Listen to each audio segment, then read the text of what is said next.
Assalamualaikum warahmatullahi wabarakatuh. Selamat siang Bapak Ibu semuanya. Baik, kali ini kita akan berdiskusi ya untuk mata kuliah keperawatan menjelang ajal dan paliatif untuk topik perawatan paliatif dalam perspektif agama, spiritual, dan sosial budaya. Kita tahu bahwa perawatan paliatif atau palliative care ini tujuan utamanya adalah mengoptimalkan pemberian perawatan baik itu pada pasien ataupun keluarga ya, yang mana tujuannya adalah untuk meningkatkan kualitas hidup dengan mengantisipasi ataupun mencegah dan mengobati serta mengurangi penderitaan pasien ya melalui pendekatan yang dapat meningkatkan kualitas hidup orang-orang terutama dengan penyakit yang mengancam nyawa ataupun pada kasus-kasus penyakit terminal ya, sehingga pasien ataupun keluarga mampu untuk menghadapi masalah tersebut baik dari aspek fisik, psikologis, sosial maupun spiritual. Nah, untuk topik kali ini yaitu tentang perawatan paliatif dalam perspektif agama dan spiritual. Ini subtopik pertama yang akan kita diskusikan.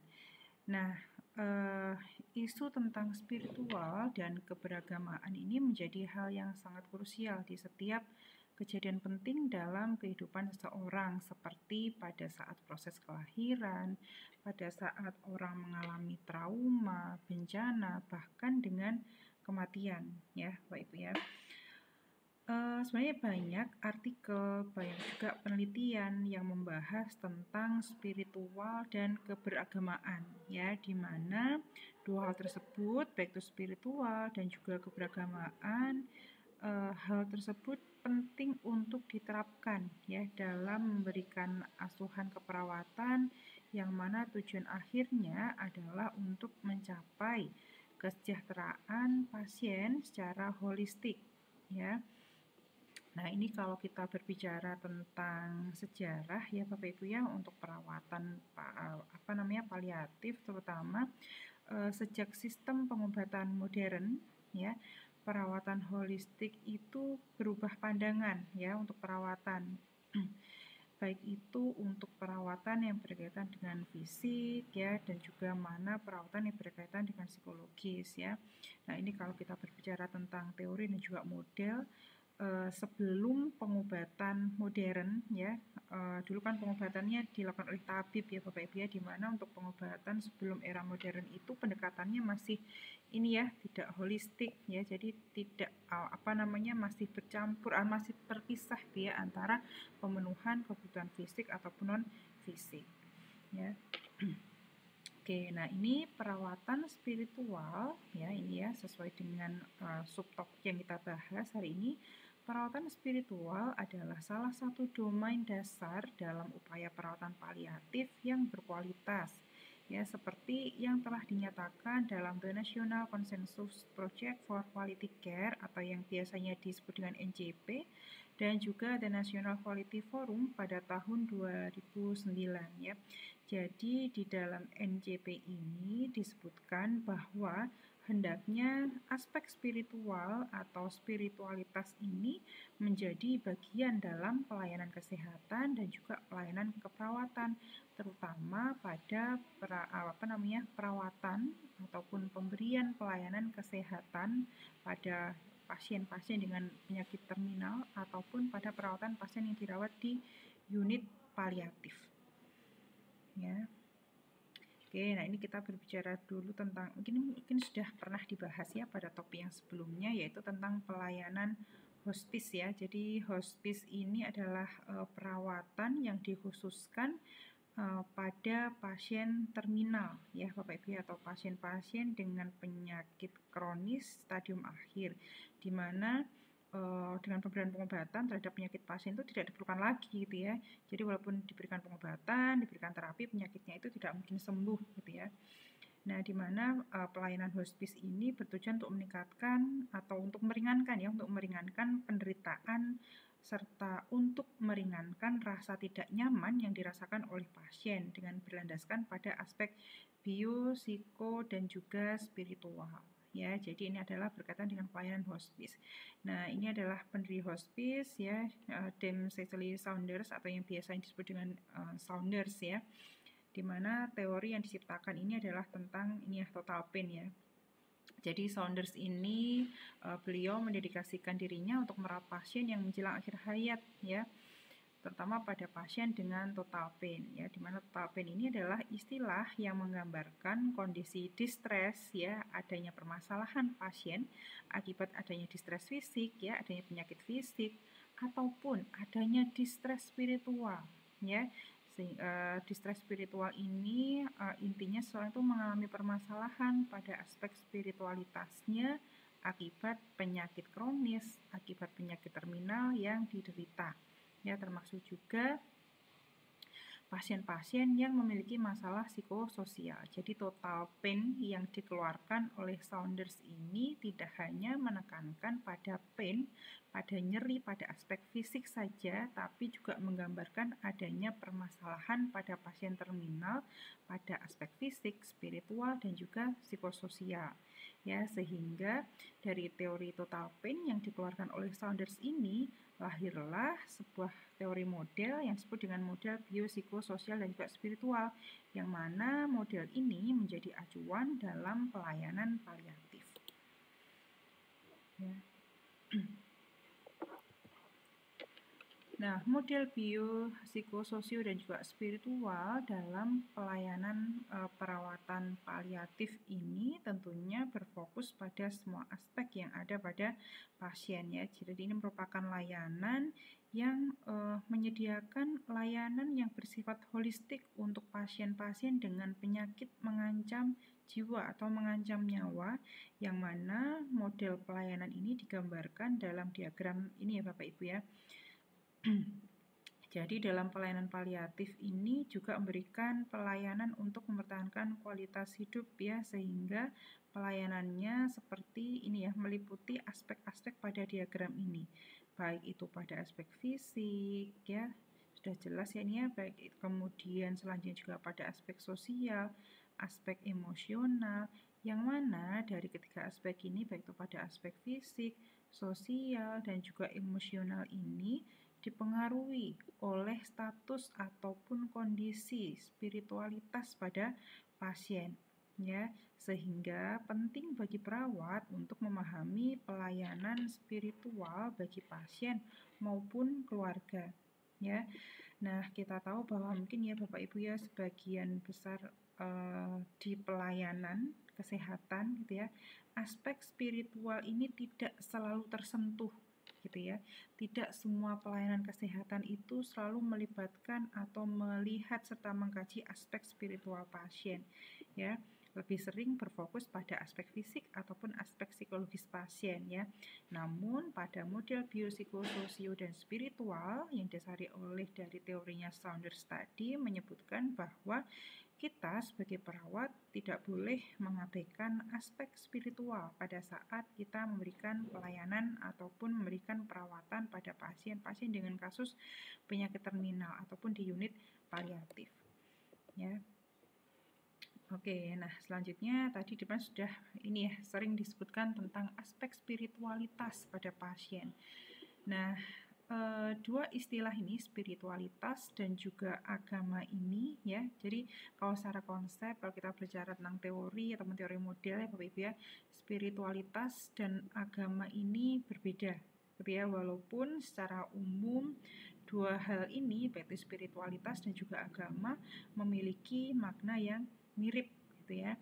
Nah, ini menurut Bukowski menyebutkan bahwa spiritualitas adalah aspek dari kemanusiaan, ya, aspek dari diri manusia yang merujuk pada bagaimana cara seseorang itu mencari, ya, dan juga mengekspresikan makna, tujuan atau maksud dan cara pengalaman mereka yang saling berhubungan pada waktu atau kejadian, baik itu pada diri sendiri, orang lain, alam maupun Tuhan, ya. Jadi menurut Bukowski di sini spiritualitas itu kalau dikaitkan dengan kondisi sakit pada seorang adalah bagaimana seseorang itu mengartikan, ya, pengalaman sakit yang dirasakan, ya. Kenapa sih kok saya sakit, ya?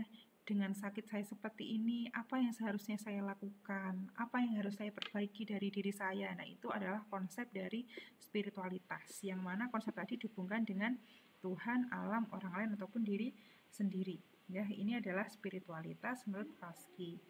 Sedangkan agama di sini merupakan manifestasi perilaku dan juga keyakinan atau nilai sosial yang saling berhubungan dan dipersatukan oleh suatu keyakinan atau iman gitu ya, sehingga implikasi dari agama ini ya implikasinya adalah seorang itu apakah menganut agama tertentu, agama Islam, Kristen, Katolik, Hindu ataupun Buddha gitu ya. Sehingga agama ini merujuk pada sebuah sistem kepercayaan. Tapi kalau spiritualitas ini tidak merujuk pada sistem kepercayaan. Ya, jadi spiritualitas tadi adalah bagaimana cara seseorang itu memaknai setiap peristiwa kehidupan yang dialami. Nah, dua aspek ini, baik itu pada aspek spiritualitas ataupun agama, ini merupakan hal yang perlu diperhatikan ketika kita memberikan asuhan keperawatan pada pasien dengan penyakit terminal.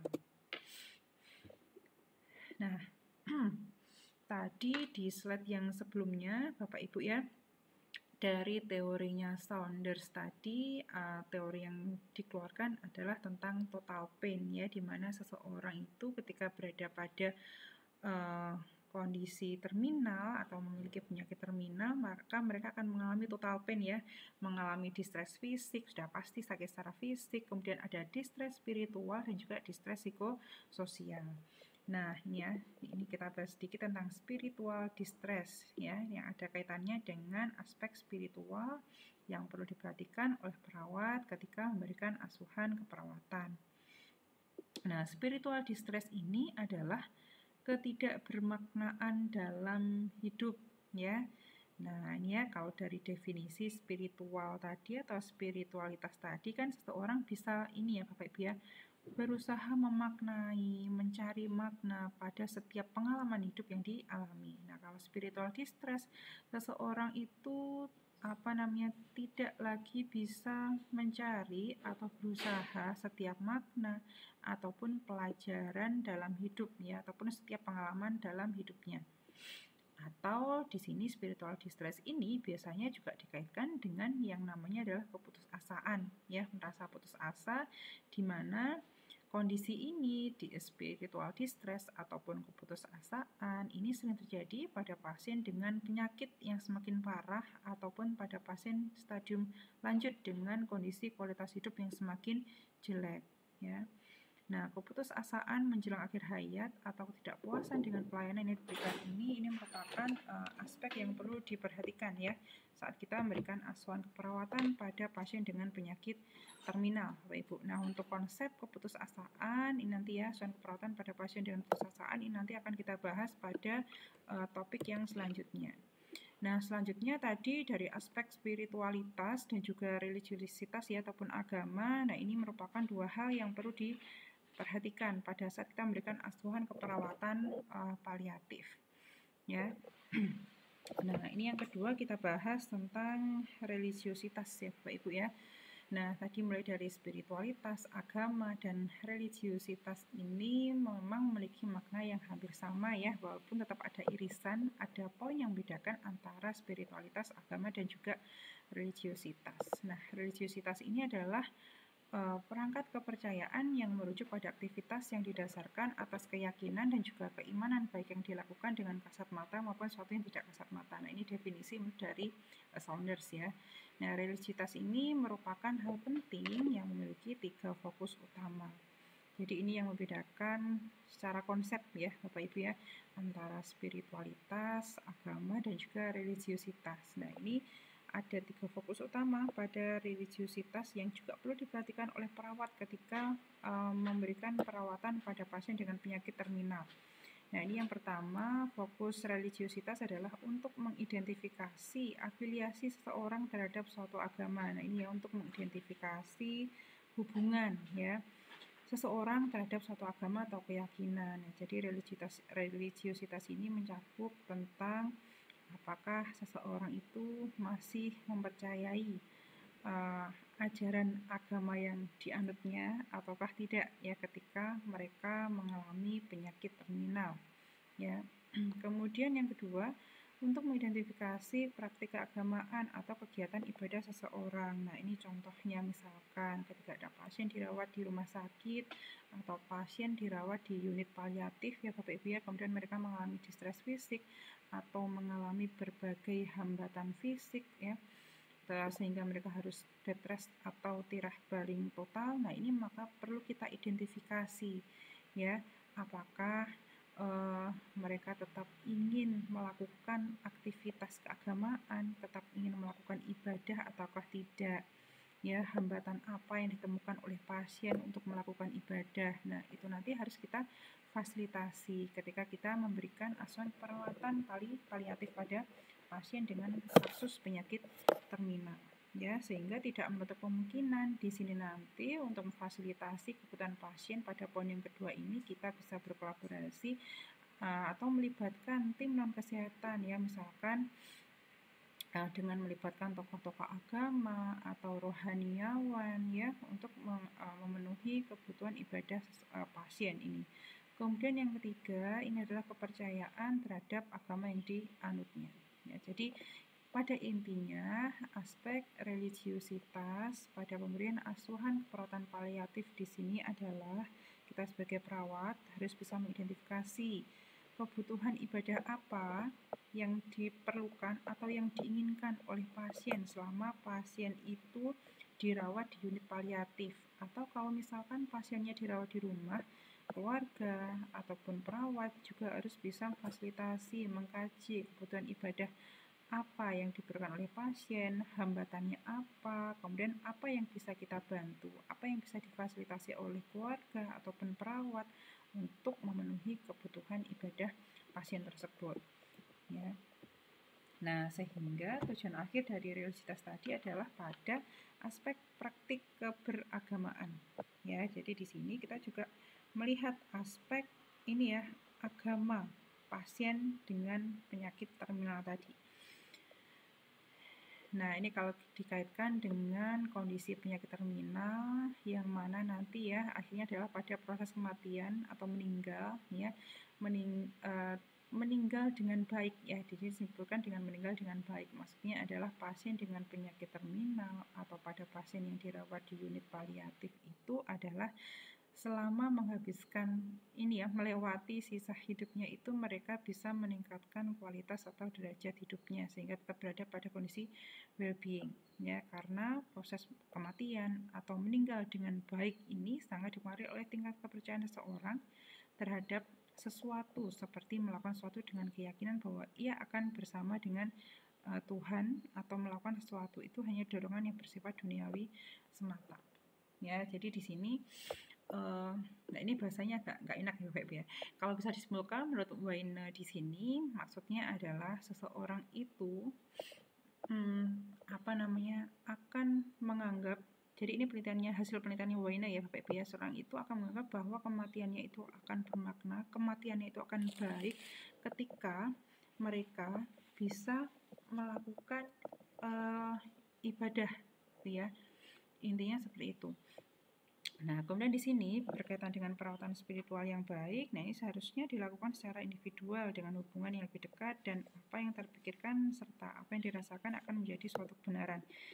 Oke ya, jadi intinya untuk praktik keberagamaan ini ada kaitannya dengan aspek religiusitas pada pasien ya, sehingga pada perawatan paliatif ini intinya pada slide yang ke-8 ini jangan sampai pasien dengan kasus ataupun penyakit terminal itu pada akhirnya mereka mengalami distres spiritual ya, karena mereka sudah sakit, sulit untuk melakukan ibadah ya, kemudian akhirnya mereka merasa tidak tenang karena tidak bisa melakukan ibadah dan tidak ada yang bantu memfasilitasi. Nah, sehingga di sini pada pemberian asuhan perawatan paliatif, aspek spiritual dan juga religiusitas serta praktik keberagamaan ini merupakan suatu hal yang harus diperhatikan oleh perawat.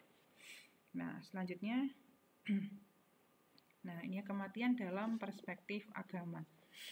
Nah, ini tidak membahas satu persatu berdasarkan agama yang ada ya Bapak Ibu ya. Jadi ini dalam teori keperawatan.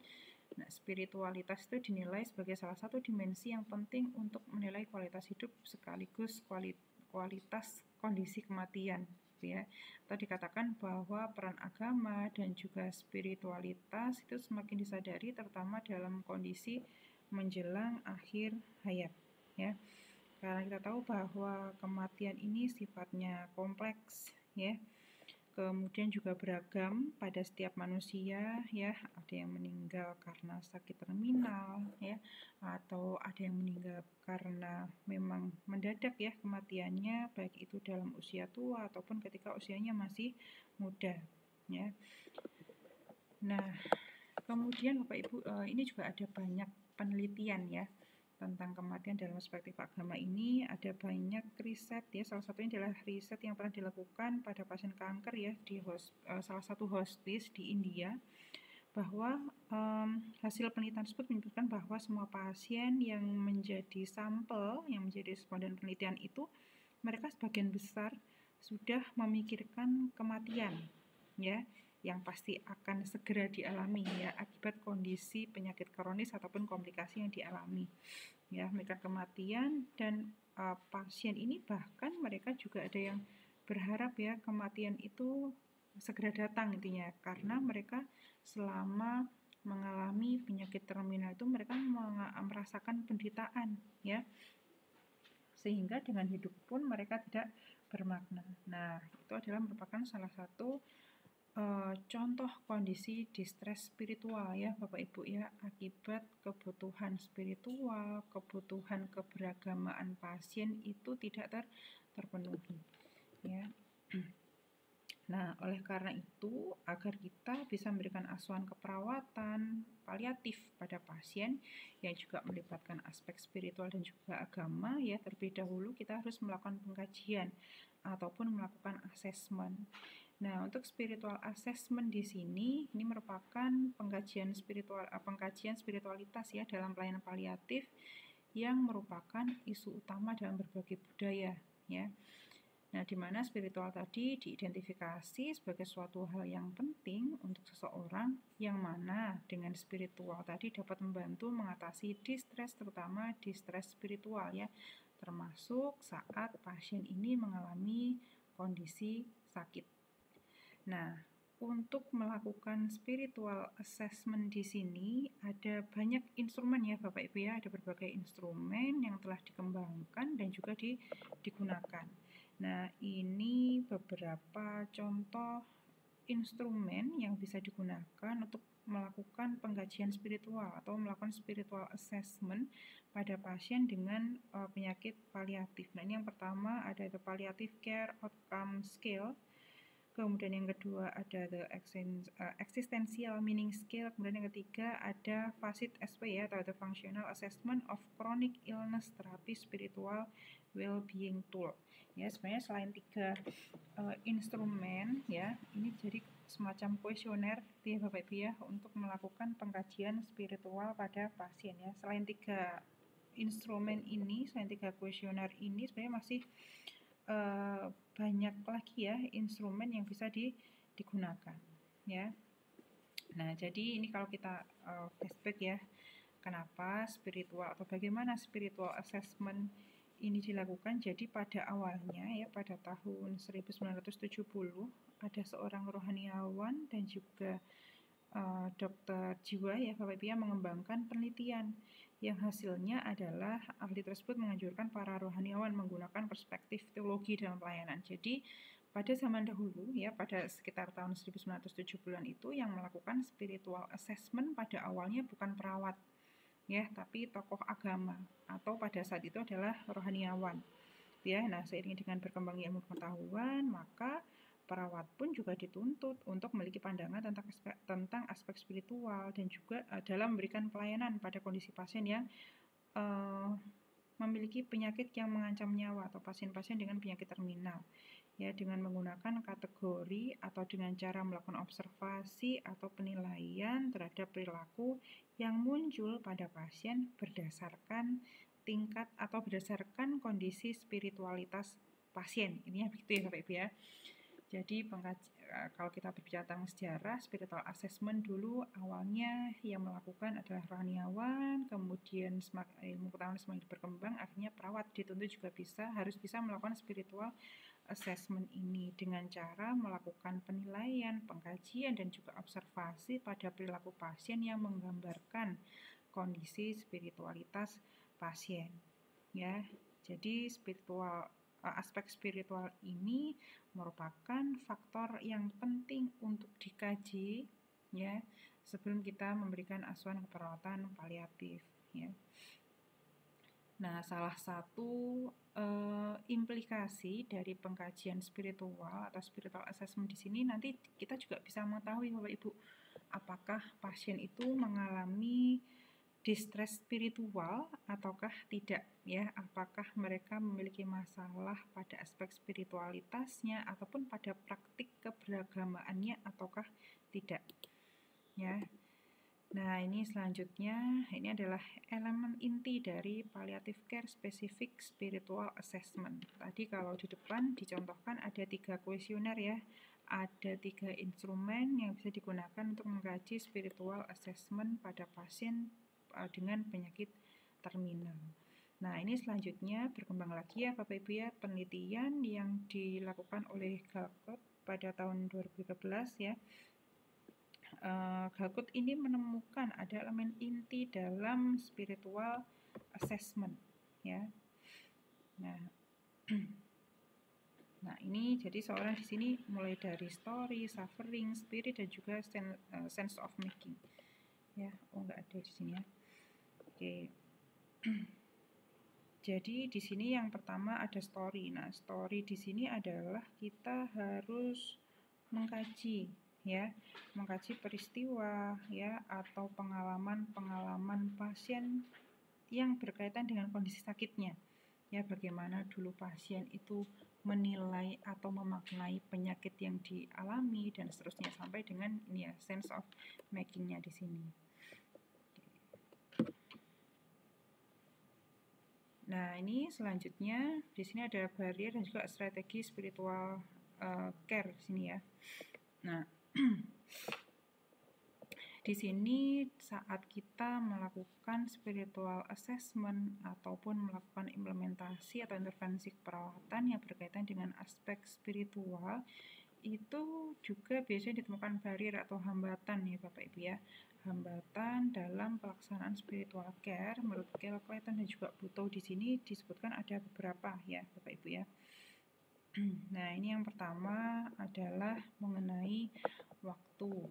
Nah, ini biasanya kalau pada pasien-pasien dengan penyakit kronis, penyakit komplikasi ataupun penyakit terminal, biasanya waktu yang diberikan pada pasien itu lebih banyak pada aspek perawatan untuk aspek fisiknya ya, sehingga untuk memenuhi kebutuhan spiritual pasien ini kan ini ya membutuhkan waktu yang lebih lama. Nah, ini biasanya perawat atau tenaga kesehatan ini memiliki hambatan waktu, kapan waktu yang tepat untuk memenuhi kebutuhan spiritual pasien. Kemudian yang kedua adalah takut akan terungkapnya rahasia. Nah, ini biasanya ini ya kaitannya dengan story tadi ya Bapak Ibu ya. Tidak semua pasien itu mau menceritakan semua pengalaman penyakitnya, atau misalkan dulu pasien itu pernah memiliki penyakit yang dirasa penyakitnya itu merupakan aib. Nah, ini juga merupakan salah satu hambatan ketika kita melakukan spiritual assessment.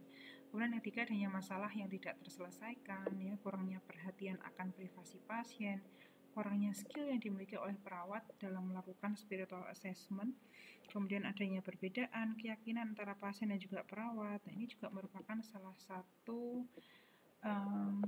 hambatan ya Bapak Ibu ya yang ditemui ketika memberikan asuhan keperawatan yang berkaitan dengan aspek spiritualitas dan juga praktik keberagamaan ya.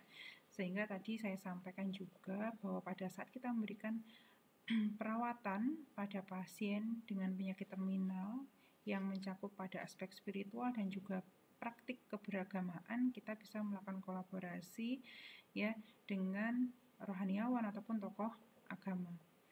Kemudian selanjutnya hambatan pelaksanaan spiritual care yaitu budaya lingkungan kerja. Nah, ini yang saya sampaikan tadi ya, tidak semua unit pelayanan itu ya mereka memberikan asuhan keperawatan yang berkaitan dengan spiritual, ya. Sehingga kalau asuhan keperawatan yang berkaitan dengan spiritual atau spiritual care itu tidak membudaya dilakukan di suatu unit atau di unit pelayanan kesehatan, nah itu juga bisa menjadi salah satu faktor penghambat untuk pemberian spiritual care.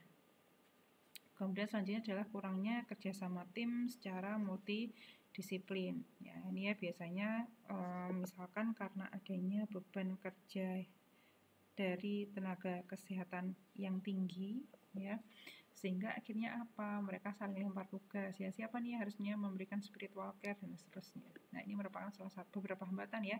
Menurut Kell, Clayton dan juga Butow yang merupakan salah satu penghambat dalam pelaksanaan spiritual care. Nah, selanjutnya apa saja upaya yang bisa dilakukan ya untuk meminimalisir hambatan pada saat perawat memberikan spiritual care atau memberikan perawatan yang berkaitan dengan aspek spiritual ya.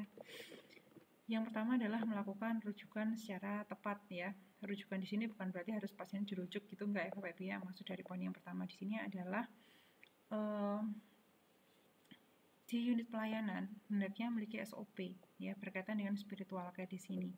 Apakah pemberian spiritual care atau memberikan asuhan perawatan yang berkaitan dengan spiritual ataupun praktik keberagaman pasien itu cukup dilakukan oleh perawat ataukah perlu bekerjasama dengan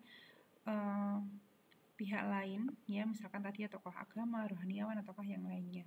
Kemudian yang kedua adalah mempertahankan harapan secara realistis ya, kemudian mengatur dan juga memodifikasi lingkungan pasien. Nah, ini yang agak susah ya Bapak Ibu ya, karena biasanya lingkungan rumah sakit itu sudah disetting sesuai dengan standar rumah sakit ya.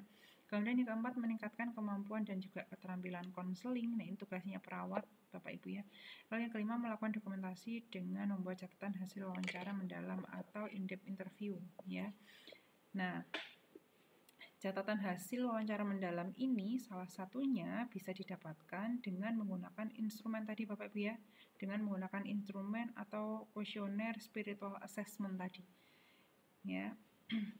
Jadi dengan kita melakukan spiritual assessment atau pengkajian spesifik pada aspek spiritual, akhirnya kita bisa mengetahui ya perawatan spiritual pasien ini apa sih yang harus diberikan ya, apakah cukup diberikan oleh perawat yang ada di ruangan ataukah perlu bekerjasama dengan tim kesehatan ataupun tim non kesehatan yang lainnya ya, sehingga tadi ya spiritual assessment itu menjadi salah satu hal yang penting pada saat kita memberikan pasien asuhan perawatan pada pasien dengan penyakit terminal. Nah, selanjutnya, ini ya, apa sih peran perawat dalam spiritual care? Ya, tadi kan di slide yang sebelumnya saya jelaskan bahwa ada beberapa kasus di mana spiritual care itu cukup diberikan oleh atau difasilitasi oleh perawat ataupun bisa juga dilakukan oleh rohaniawan misalkan. Nah, di sini kita bicara tentang peran perawat ya, Bapak Ibu ya. Nah, peran perawat dalam spiritual care di sini ini ada beberapa ya. Ini merupakan alasan seorang perawat perlu menyertakan aspek agama dalam setiap pemberian layanan perawatan kepada pasien. Nah, ini yang pertama, alasan terlebih dahulu ya. Alasan kenapa kita sebagai perawat perlu bisa untuk memberikan pelayanan yang berkaitan dengan aspek spiritual. Ini yang pertama, karena agama itu memengaruhi perasaan dan juga memengaruhi aksi seseorang. Ya, atau ini bisa kita katakan bahwa agama itu juga bisa mempengaruhi perasaan pasien ketika mereka berada pada situasi atau kondisi terminal. Kemudian juga agama itu berpengaruh terhadap aksi atau perilaku ya, atau ini juga berkaitan dengan bagaimana pasien itu memaknai kondisi sakitnya ya. Kemudian yang kedua, nah ini alasan kenapa perawat perlu menyertakan aspek agama dalam bidang layanan perawatan adalah pasien sering menempatkan perawat maupun dokter sebagai rohaniawan. Nah ini tadi ya, makanya perlu diidentifikasi lagi dari spiritual assessment itu apakah kebutuhan spiritual pasien itu cukup dipenuhi oleh nakes ataukah oleh rohaniawan ya. Kemudian yang ketiga, nah ini sakit dan juga penderitaan sering memicu pertanyaan religius ya. sesuai. Nah, ini contohnya misalkan ya ketika pasien berada pada kondisi terminal sini bertanya, kenapa Tuhan memberikan cobaan yang berat ini kepada saya? Kenapa saya harus mati secepat itu dan seterusnya. Nah, pertanyaan-pertanyaan dari pasien tersebut ya bisa jadi memerlukan jawaban yang spesifik sesuai dengan kepercayaan ataupun agama pasien ya, sehingga kita juga perlu melibatkan rohaniawan ini tadi ya. Kemudian yang keempat, ini sistem kepercayaan dan juga keyakinan yang dimiliki oleh dokter maupun perawat memiliki efek sekaligus memengaruhi pelayanan perawatan ya. Jadi kalau misalkan kita memberikan asuhan keperawatan pada pasien yang mungkin pasiennya itu kebetulan agamanya sama dengan agama yang kita yakini, maka hal tersebut ya tentunya akan membantu perawat dalam memenuhi kebutuhan spiritual pasien ya, dengan memberikan konseling ya sesuai dengan agama dan kepercayaan yang dianut oleh perawat dan juga pasien yang sama tadi ya, sehingga di sini ini merupakan beberapa alasan kenapa perawat perlu untuk menyertakan aspek agama dalam pemberian layanan kepada pasien, terutama pada pasien dengan penyakit terminal ya.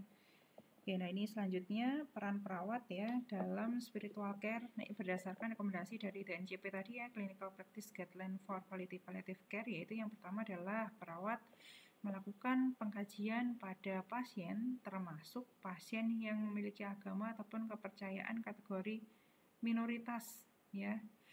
Oke, nah, karena ini dasarnya dari ininya Bapak Ibu ya, dari NCP, maka di sini dari luar negeri gitu ya, maka di sini pada poin yang pertama ini disebutkan ya, mungkin di salah satu di suatu daerah ataupun di negara itu ada agama atau kepercayaan yang sifatnya minoritas atau agama serta kepercayaan yang mungkin dianggap menyimpang ya, maka di sini perawat perlu untuk bisa melakukan pengkajian ya pada pasien yang berkaitan dengan aspek spiritualitas, yang mana mungkin saja agama atau kepercayaan tadi dapat menimbulkan konflik selama perawatan ya. Tapi intinya pada poin yang pertama ini, makanya tadi ya pengkajian untuk aspek spiritualitas itu perlu dilakukan dengan menggunakan instrumen spiritual assessment tadi. Kemudian yang kedua, peran perawat dalam spiritual care yaitu bekerja sama dengan rohaniawan untuk mengurangi distress spiritual ya pada pasien-pasien yang sudah tidak bisa lagi melakukan aktivitas agama, mereka punya berbagai hambatan ya, yang mana hal tersebut tentunya perlu mendapatkan bantuan dari rohaniawan, terutama kalau misalkan nakesnya ini atau tenaga kesehatannya ini memiliki agama yang berbeda dengan pasien ya. Lalu yang ketiga, nah peran perawat yang ketiga adalah menggunakan keterampilan komunikasi yang baik untuk memberikan dukungan pada pasien. Nah, keterampilan komunikasi ini tentunya akan menjadi semakin optimal ketika perawat juga memahami pentingnya kebutuhan agama ataupun spiritualitas pada pasien dengan penyakit terminal ya, bahwa kebutuhan praktik keberagamaan, kebutuhan spiritualitas pada pasien itu penting untuk dipenuhi walaupun pasien itu tetap berada pada kondisi sakit ya. Oke, nah tadi subtopik yang pertama sudah kita bahas Bapak Ibu tentang perawatan paliatif dalam perspektif agama dan juga spiritual. Nah, ini selanjutnya kita bahas subtopik yang kedua, itu perawatan paliatif dalam perspektif sosial dan juga budaya ya. Nah, ini ya. Menurut Clark menyebutkan bahwa kondisi sehat, sakit, serta penyakit yang dialami seseorang itu bukan hanya kondisi yang terkait dengan aspek biologis dan juga psikologis, namun itu juga berkaitan dengan status sosial ya, jenis pekerjaan, kemudian penghasilan, kemudian lingkungan di mana mereka tinggal, itu semuanya, atau lingkungan secara umum ya Bapak Ibu, atau environment, itu berkaitan dengan kondisi sakit yang dialami oleh seseorang. Kemudian disebutkan bahwa dimensi sosial tersebut merupakan inti dari studi sosiologi mengenai sehat dan sakit ya. Jadi kalau kita berbicara tentang studi sosiologi tentang sehat dan sakit ini menyebutkan bahwa kondisi sosial seorang yang saya sampaikan tadi itu berkontribusi terhadap kondisi sakit seseorang. Termasuk juga pengalaman seseorang terhadap kesehatan itu juga dipengaruhi oleh faktor sosial, faktor ekonomi, kemudian karakteristik dari budaya masyarakat di mana pasien itu tinggal, yaitu berkaitan dengan kondisi sehat dan juga sakit pada pasien. Nah, ini berdasarkan studi sosiologi. Ya, sehingga di sini sampaikan bahwa faktor sosial dan juga faktor budaya ini punya kontribusi terhadap kondisi sakit pasien, sehingga di sini kita sebagai perawat perlu untuk memberikan perawatan paliatif yang memperhatikan perspektif sosial dan juga budaya pasien. Nah, ini adalah bagan tentang pandangan atau aspek sosiologi dalam pelayanan kesehatan. Nah, ini nggak perlu dibaca semua Bapak Ibu ya. Nah, ini cukup dilihat pada poin yang paling bawah ini ya. Di sini kalau kita lihat pada aspek sosiologi atau faktor sosial ini, faktor sosial ada banyak nih efek globalisasi, kemudian kebijakan sebuah negara, media sosial, gender, kemudian religi, agama, kemudian pendidikan kemudian etnis kemudian kelas sosial, budaya, keluarga, kemudian kejadian kejahatan dan seterusnya. Ini semuanya berpengaruh terhadap kondisi kesehatan dan juga well-being atau kondisi kesejahteraan. Ya, kalau health ini sehat itu berarti sehat secara fisik, sedangkan kalau well-being ini adalah kondisi sehat yang sifatnya holistik, baik itu sehat secara fisik, psikologi, sosial, spirit dan juga spiritual. Ya, jadi pada bagan atau pada diagram ini intinya menyebutkan bahwa aspek sosial itu juga berkaitan dengan kondisi well-being kondisi kesejahteraan pada pasien. Seiring dengan meningkatnya kasus penyakit kronis Bapak Ibu yang disertai dengan penurunan kualitas hidup dalam berbagai kasus penyakit, terutama pada pasien-pasien dengan penyakit terminal atau stadium lanjut, ini maka kebutuhan akan pelayanan dalam tatanan sosial pun juga meningkat. Nah, perawatan paliatif juga telah menjadi isu keadilan sosial dan semua anggota masyarakat harus dapat mengakses jenis perawatan tersebut sehingga dari teori yang ada di sini tadi Sociology for Healthcare itu mendasari pentingnya seorang tenaga kesehatan terutama perawat memahami latar belakang budaya pasien sehingga bisa membangun hubungan yang positif baik itu dengan pasien ataupun dengan keluarga. Nah, ini tinjauan budaya tentang perawatan paliatif. Latar belakang budaya yang dimiliki oleh pasien sangat mempengaruhi pasien terhadap bagaimana pasien tersebut memilih atau merujuk sesuatu dan menginginkan sesuatu hal yang terkait dengan kebutuhan untuk mendiskusikan berita buruk yang ada pada dirinya apakah karena ini sosial Bapak Ibu ini salah satu contohnya misalkan adalah ketika pasien itu misalkan divonis dengan penyakit kanker stadium akhir apakah pasien itu hanya ingin mengetahui penyakitnya itu untuk dirinya sendiri artinya pasien tidak mengizinkan nakes untuk menyampaikan berita buruk itu pada keluarga ataupun pada orang lain. Nah, ini salah satu contoh tinjauan budaya Bapak Ibu tinjauan budaya ataupun sosial. Kemudian budaya pasien juga merujuk pada kondisi pasien untuk membuat keputusan apakah misalkan pasien itu hendak mendapatkan terapi. Nah, untuk memutuskan apakah pasien tersebut bersedia untuk menjalani terapi ataukah tidak. Nah, ini juga berkaitan dengan apakah pasien cukup membuat keputusan sendiri ataukah pasien tadi juga memerlukan pertimbangan dari keluarga atau orang terdekatnya. Kemudian selanjutnya, nah ini latar belakang budaya pasien juga berpengaruh terhadap bagaimana persepsi ataupun pandangan pasien terkait dengan kematian, ya, serta penanganan dan juga perawatan menjelang kematian. Ya, jadi ini yang disampaikan oleh Len dan juga Arnold menyebutkan bahwa intinya budaya itu bisa mengaruhi berbagai macam aspek, ya, mendeskripsikan berita buruk, membuat keputusan, ya, kemudian perspektif atau pandangan pasien terhadap kematian ataupun perawatan menjelang kematian.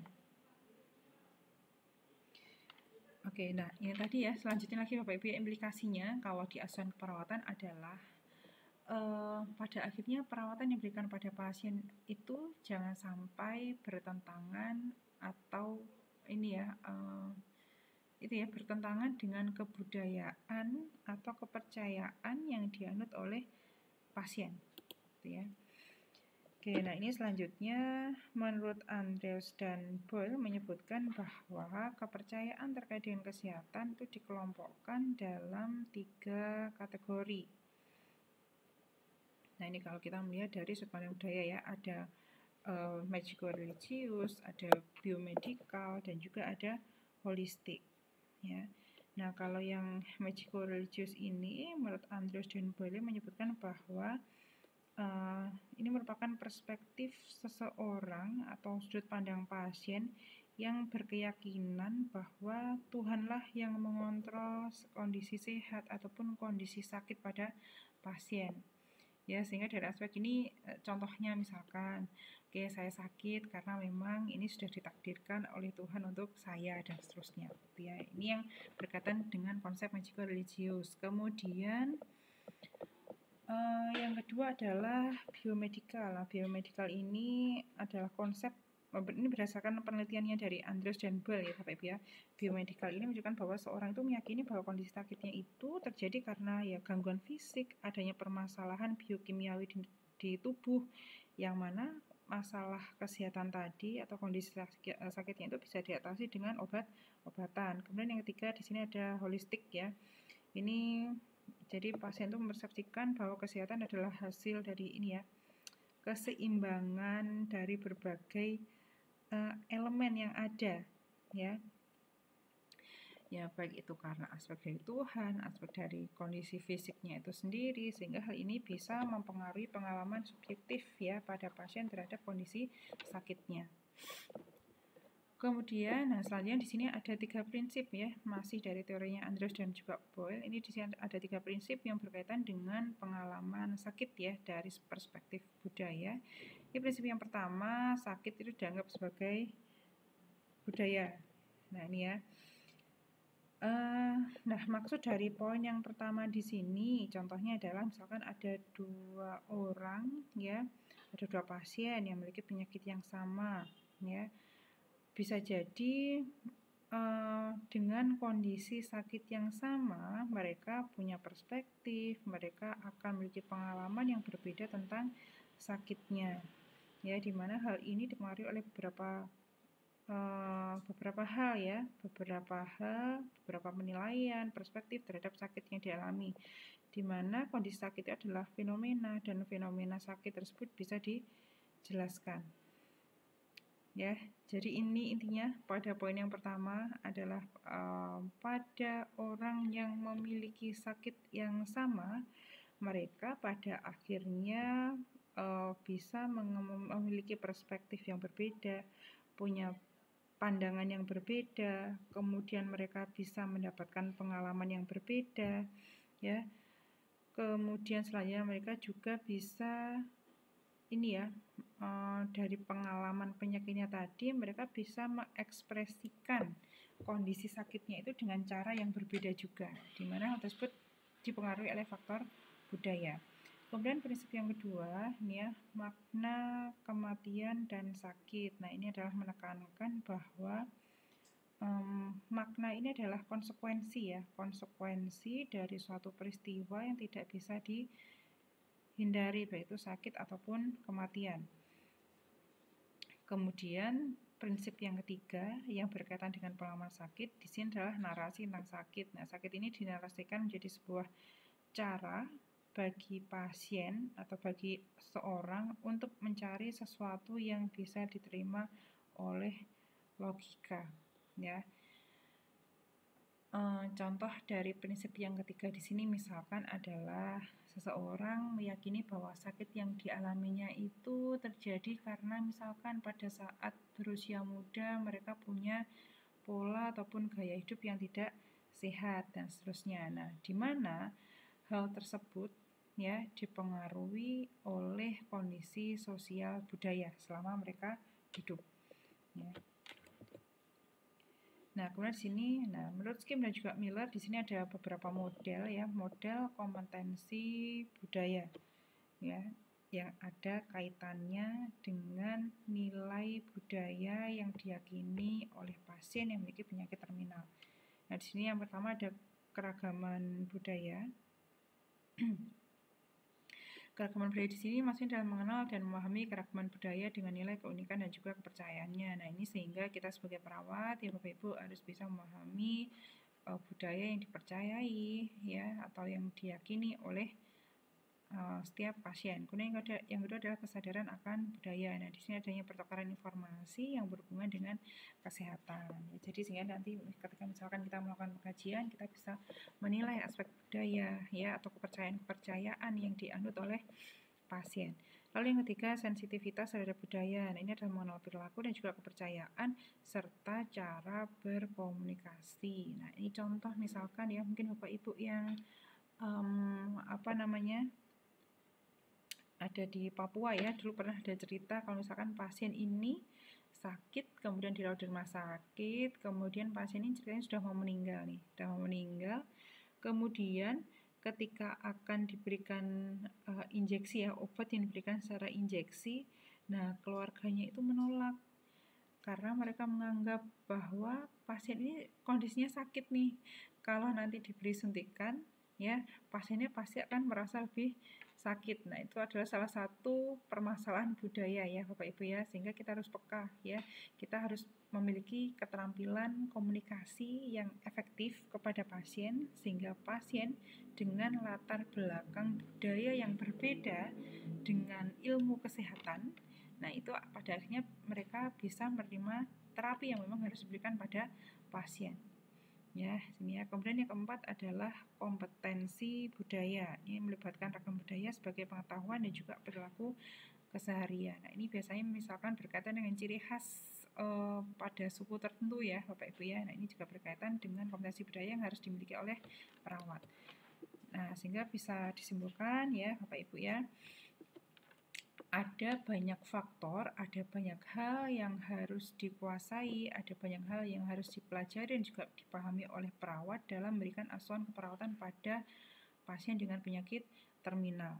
Ya, baik itu peran spiritualitas, ya, kemudian penilaian sosial dan juga budaya itu merupakan hal yang sangat penting dalam perawatan paliatif dan bagaimana keseluruhan aspek tadi, yaitu aspek spiritual, sosial, budaya dan juga agama dikonseptualkan dan diaplikasikan dalam kehidupan sehari-hari atau dalam pemberian asuhan keperawatan. Yang mana tentunya ketika kita sebagai perawat kita bisa memahami aspek spiritual, agama, dan juga sosial budaya pada pasien tentunya akan memberikan dampak yang besar ya, berikan manfaat yang besar pada pasien ataupun keluarga ataupun penyedia layanan kesehatan secara umum ya, sehingga di sini ketika kita memberikan perawatan paliatif pada pasien dengan penyakit terminal, aspek non-fisik yang berkaitan dengan agama, spiritual, dan juga budaya merupakan salah satu hal yang perlu kita pertimbangkan sehingga ketika kita bisa mempertimbangkan aspek spiritual, agama, sosial, dan budaya, harapannya adalah kita bisa memberikan asuhan perawatan yang tepat dan bisa membantu meningkatkan derajat atau kualitas kehidupan pasien dengan penyakit terminal yang sesuai dengan prinsip perawatan paliatif. Oke, baik Bapak Ibu, untuk topik ini ya, soal perawatan paliatif yang berfokus pada agama, spiritual, dan juga sosial budaya, dicukupkan sampai di sini. Ada kurang lebihnya, saya mohon maaf. Terima kasih untuk kehadirannya. Selamat siang. Assalamualaikum warahmatullahi wabarakatuh.